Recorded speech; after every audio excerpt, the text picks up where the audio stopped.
History of metallic money. அப்போது first point, gold, silver, bronze மூணுமே metallic மணி.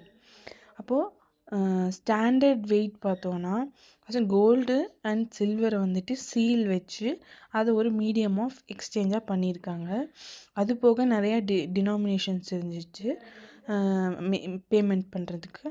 முக்கியமாக வந்துட்டு king Midas of Lydia 8th centuryல ஹீரோடாட்டஸ் அவரோட ஹெல்ப்பில் வந்துட்டு என்ன பண்ணியிருக்காரு, ஒரு மெட்டல் காயின் வந்துட்டு இன்னோவேட் பண்ணியிருக்காரு. ஆனால் அதுக்கு முன்னாடியே வந்துட்டு இந்தியாவில் கோல்டு யூஸ் பண்ணாங்க. ஏர்லி இஷ்யூரர்ஸ் ஆஃப் கோல்டு காயின்ஸ் யாருன்னு பார்த்தோன்னா இந்தியா, சைனீஸ் அண்ட் லிடியா. எங்கே இருக்குது? மிடில் ஈஸ்டில் இருக்குது. ஃபஸ்ட் டைம் இந்தியன் காயின்ஸ் வந்துட்டு 6th centuryல மகாஜனபதாஸ் தான் வந்துட்டு மின்ட் பண்ணியிருக்காங்க. அந்த காயின்ஸ் பேர் என்ன? புராணாஸ், கர்ஷா பனாஸ்.